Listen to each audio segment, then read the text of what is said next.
નમસ્કાર, YNN ન્યૂઝમાં આપનું સ્વાગત છે। સમાચારમાં વાત કરીએ તો પરિવાર ફાઉન્ડેશન દ્વારા આજરોજ નિઃશુલ્ક પક્ષીઓના પીવાના બાઉલનું વિતરણ કરવામાં આવ્યું। વડોદરા શહેરના ગોત્રી ખાતે મધર સ્કૂલ પાછળ સપના 4 રસ્તા પાસે પરિવાર ફાઉન્ડેશન વડોદરા દ્વારા ઉનાળાની કાળઝાળ ગરમીમાં પક્ષીઓને પીવાના પાણી માટેના બાઉલનું નિઃશુલ્ક વિતરણ કરવાનો કાર્યક્રમ યોજવામાં આવેલ છે, જેના થકી અનેક પક્ષીઓને પીવાના પાણી માટે મળશે। નીતલ કુમાર ગાંધી, પ્રમુખ પરિવાર ફાઉન્ડેશન વડોદરા, આજના કાર્યક્રમમાં ઉપસ્થિત ઇસ્કોન મંદિરના ઉપાધ્યક્ષ શ્રી નિત્યાનંદજી તથા વોર્ડ નંબર 10ના માનનીય કાઉન્સિલર શ્રીઓ શ્રી નીતિનભાઈ ડોંગા, શ્રી ઉમંગભાઈ બ્રહ્મભટ્ટ, શ્રીમતી લીલાબેન મકવાણા, શ્રીમતી અવનીબેન સ્ટેમ્પવાલા ખાસ ઉપસ્થિતમાં રહ્યા હતા। પરિવાર ફાઉન્ડેશન વડોદરા છેલ્લા 16 વર્ષથી જુદી જુદી સામાજિક સેવાઓ કરતી આવી છે।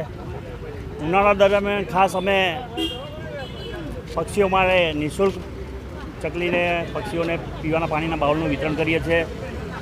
ઉનાળા દરમિયાન જ આ કાળઝાળ ગરમીમાં લોકો રાહદારીઓને ઠંડક મળે તે નિઃશુલ્ક છાશ વિતરણ કરીએ છીએ અને આગામી મહિનામાં આપણે બ્લડ ડોનેશન કેમ્પ પણ કરવામાં આવે। બ્લડ ડોનેશન કેમ્પ એટલા માટે કે ઉનાળા દરમિયાન થેલેસેમિયાના જે દર્દીઓ હોય છે એ લોકોને પણ બ્લડ આપવાનું હોય છે, એટલે બ્લડની અછતને લીધે અમે દર વર્ષે ઉનાળામાં જ બ્લડ ડોનેશન કેમ્પ કરીએ છીએ।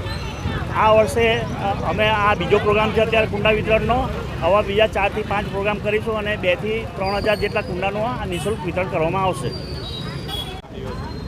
નમસ્તે, હું પરિવાર ફાઉન્ડેશનની ટ્રસ્ટી કલ્પના શાહ। અમે છેલ્લા 16 વર્ષથી આ સેવાકીય કામ કરી રહ્યા છે।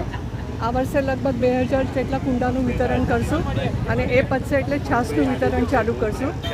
અમને ઘણા લોકોનો સાથ સરસ મળે છે, પણ હજુ પણ લોકો મદદ કરે એવી મારી ઈચ્છા છે, એટલે આ કાર્યમાં સહકાર્ય કરે એવી મારી મનથી વિનંતી છે।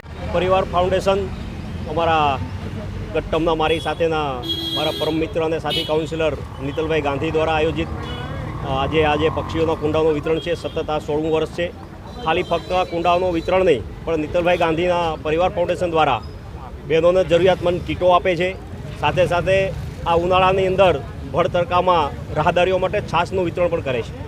નીતલભાઈ ગાંધી દ્વારા અનેક સેવાકીય કાર્યો કાઉન્સિલર તરીકે પણ કરતા હતા અને આનંદની વાત એ છે કે કાઉન્સિલર નથી છતાં પણ એમણે આ કાર્યક્રમો અવિરત ચાલુ રાખ્યા છે। એનો સીધો અર્થ એવું થાય છે કે આ માણસની અંદર ફક્ત ને ફક્ત જનસેવાની એક વૃત્તિ છે, કારણ કે કોઈ રાજકીય આજે ના હોવા છતાં પણ આજે લોકોના હિત માટે, પશુ પક્ષીઓના હિત માટે જે કાર્ય કરી રહ્યા છે, હું હૃદયપૂર્વક નીતલભાઈ ગાંધીને નમન કરું છું, ખૂબ ખૂબ આભાર વ્યક્ત કરું છું। જય હિન્દ, જય ભારત।